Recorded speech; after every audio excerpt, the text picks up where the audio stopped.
جو احد کے دن سے زیادہ سنگین رہا ہو؟ آپ صلی اللہ علیہ وسلم نے فرمایا، ہاں، تمہاری قوم سے مجھے جن جن مصائب کا سامنا کرنا پڑا، ان میں سب سے سنگین مصیبت وہ تھی جس میں گھاٹی کے دن دو چار ہوا۔ جب میں نے اپنے آپ کو عبد یا لیل بن عبد الکلال کے صاحبزادے پر پیش کیا، مگر اس نے میری بات منظور نہ کی، تو میں غم و الم سے نٹھال اپنے رخ پر چل پڑا، اور مجھے قرن ثعالب پہنچ کر ہی افاقہ ہوا۔ وہاں میں نے سر اٹھایا تو کیا دیکھتا ہوں کہ بادل کا ایک ٹکڑا مجھ پر سایہ فگن ہے۔ میں نے بغور دیکھا تو اس میں حضرت جبرائیل علیہ السلام تھے۔ انہوں نے مجھے پکار کر کہا، آپ صلی اللہ علیہ وسلم کی قوم نے آپ صلی اللہ علیہ وسلم سے جو بات کہی، اللہ نے اسے سن لیا ہے۔ اب اس نے آپ صلی اللہ علیہ وسلم کے پاس پہاڑوں کا فرشتہ بھیجا ہے تاکہ آپ صلی اللہ علیہ وسلم ان کے بارے میں اسے جو حکم چاہیں دیں۔ اس کے بعد پہاڑوں کے فرشتے نے مجھے آواز دی اور سلام کرنے کے بعد کہا، اے محمد صلی اللہ علیہ وسلم، بات یہی ہے۔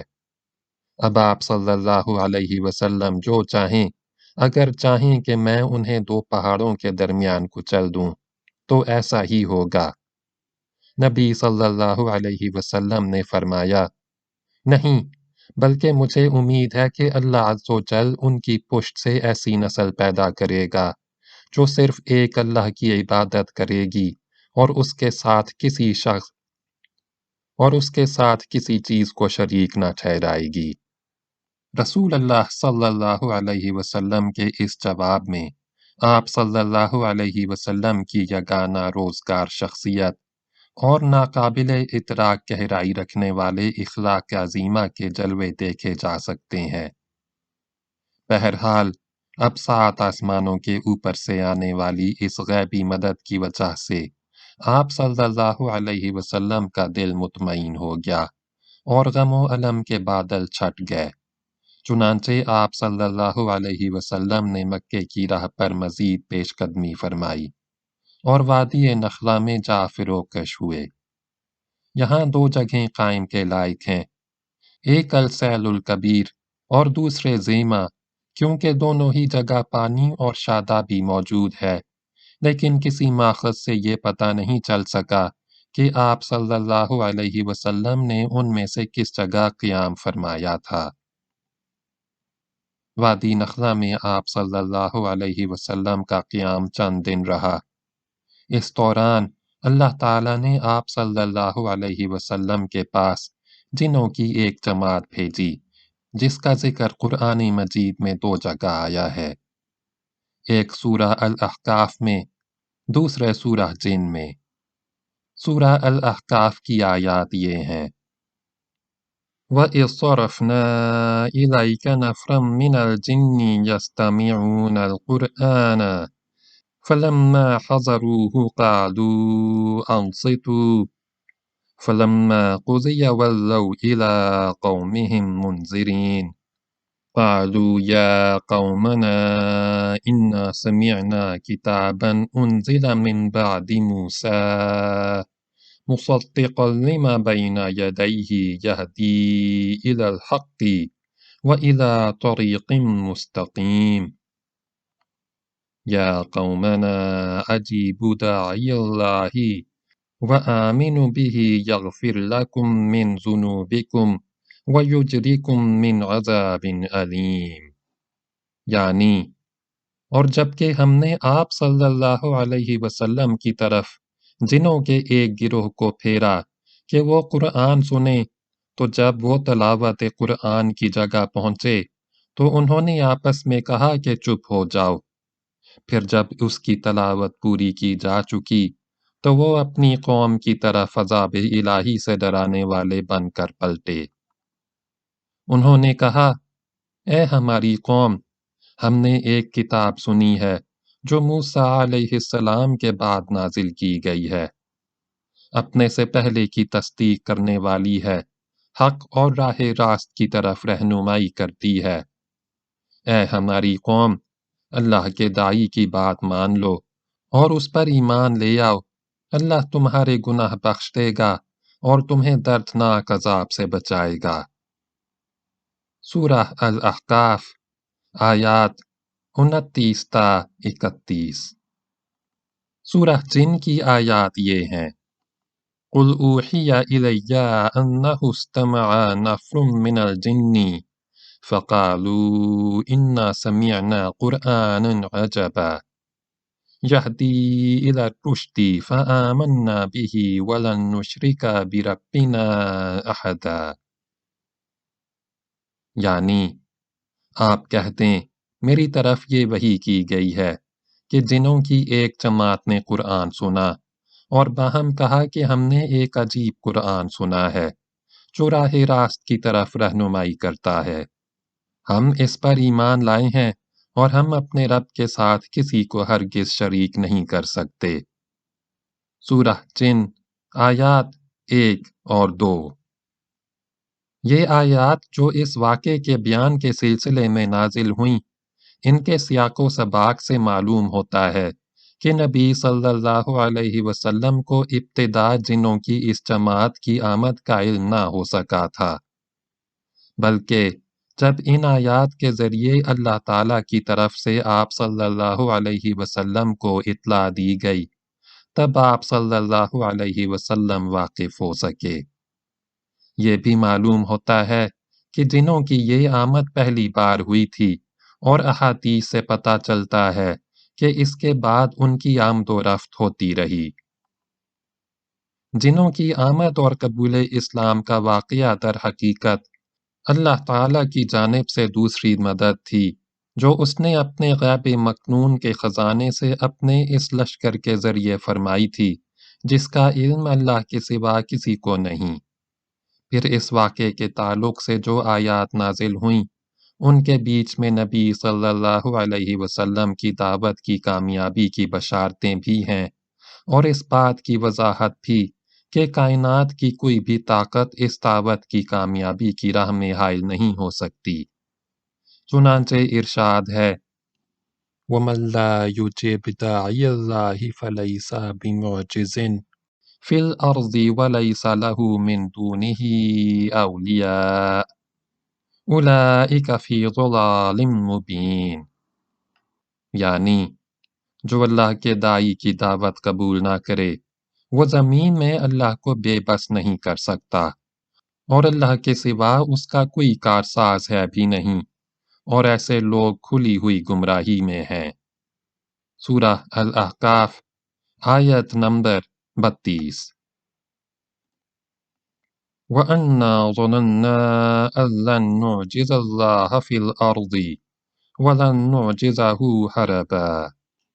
یعنی ہماری سمجھ میں آ گیا ہے کہ ہم اللہ کو زمین میں بے بس نہیں کر سکتے، اور نہ ہم بھاگ کر ہی اسے پکڑنے سے عاجز کر سکتے ہیں۔ سورہ الجن، آیت نمبر 12۔ اس نصرت اور ان بشارتوں کے سامنے غم و الم اور حزن و مایوسی کے وہ سارے بادل چھٹ گئے جو طائف سے نکلتے وقت گالیاں اور تالیاں سننے اور پتھر کھانے کی وجہ سے آپ صلی اللہ علیہ وسلم پر چھائے تھے۔ آپ صلی اللہ علیہ وسلم نے عزم مصمم فرما لیا کہ اب مکہ پلٹنا ہے اور نئے سرے سے دعوت اسلام اور تبلیغ رسالت کے کام میں چستی اور گرم جوشی کے ساتھ لگ جانا ہے۔ یہی موقع تھا جب حضرت زید بن حارثہ نے آپ صلی اللہ علیہ وسلم سے عرض کی کہ آپ صلی اللہ علیہ وسلم مکہ کیسے جائیں گے جبکہ وہاں کے باشندوں یعنی قریش نے آپ صلی اللہ علیہ وسلم کو نکال دیا ہے، اور جواب میں آپ صلی اللہ علیہ وسلم نے فرمایا: اے زید، تم جو حالت دیکھ رہے ہو اللہ تعالیٰ اس سے کشادگی اور نجات کی کوئی راہ ضرور بنائے گا۔ اللہ یقیناً اپنے دین کی مدد کرے گا اور اپنے نبی کو غالب فرمائے گا۔ آخر رسول اللہ صلی اللہ علیہ وسلم وہاں سے روانہ ہوئے اور مکے کے قریب پہنچ کر کوہ ہمراہ کے دامن میں ٹھہر گئے۔ پھر خزاعہ کے ایک آدمی کے ذریعے اخنس بن شریک کو یہ پیغام بھیجا کہ وہ آپ صلی اللہ علیہ وسلم کو پناہ دے دے، مگر اخنس نے یہ کہہ کر معذرت کر لی کہ میں حلیف ہوں اور حلیف پناہ دینے کا اختیار نہیں رکھتا۔ اس کے بعد آپ صلی اللہ علیہ وسلم نے سہیل بن عمر کے پاس یہی پیغام بھیجا، مگر اس نے بھی یہ کہہ کر معذرت کر لی کہ بنی عامر کی دی ہوئی پناہ بنو کعب پر لاگو نہیں ہوتی۔ اس کے بعد آپ صلی اللہ علیہ وسلم نے مطعم بن عدی کے پاس پیغام بھیجا۔ مطعم نے کہا ہاں، اور پھر ہتھیار پہن کر اپنے بیٹوں اور قوم کے لوگوں کو بلایا اور کہا تم لوگ ہتھیار باندھ کر خانہ کعبہ کے گوشوں پر جمع ہو جاؤ، کیونکہ میں نے محمد صلی اللہ علیہ وسلم کو پناہ دے دی ہے۔ اس کے بعد مطعم نے رسول اللہ صلی اللہ علیہ وسلم کے پاس پیغام بھیجا کہ مکے کے اندر آ جائیں۔ آپ صلی اللہ علیہ وسلم پیغام پانے کے بعد حضرت زید بن حارثہ کو ہمراہ لے کر مکہ تشریف لائے اور مسجد حرام میں داخل ہو گئے۔ اس کے بعد مطعم بن عدی نے اپنی سواری پر کھڑے ہو کر اعلان کیا کہ قریش کے لوگوں، میں نے محمد صلی اللہ علیہ وسلم کو پناہ دے دی ہے، اب اسے کوئی نہ چھیڑے۔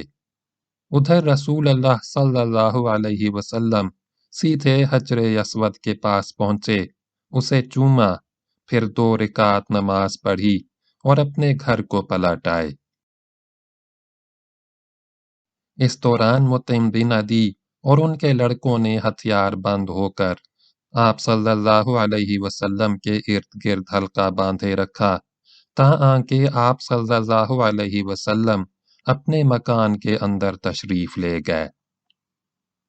کہا جاتا ہے کہ اس موقع پر ابو جہل نے مطعم سے پوچھا تھا کہ تم نے پناہ دی ہے یا پیروکار مسلمان بن گئے ہو، اور مطعم نے جواب دیا تھا کہ پناہ دی ہے، اور اس جواب کو سن کر ابو جہل نے کہا تھا کہ جسے تم نے پناہ دی اسے ہم نے بھی پناہ دی۔ رسول اللہ صلی اللہ علیہ وسلم نے مطعم بن عدی کے اس حسن سلوک کو کبھی فراموش نہ فرمایا۔ چنانچہ بدر میں جب کفار مکہ کی ایک بڑی تعداد قید ہو کر آئی اور بعض قیدیوں کی رہائی کے لیے حضرت جبیر بن مطعم آپ صلی اللہ علیہ وسلم کی خدمت میں حاضر ہوئے، تو آپ صلی اللہ علیہ وسلم نے فرمایا، اگر مطعم بن عدی زندہ ہوتا پھر مجھ سے ان بدبودار لوگوں کے بارے میں گفتگو کرتا تو میں اس کی خاطر ان سب کو چھوڑ دیتا۔ بقیہ اگلی ویڈیو میں سنیں۔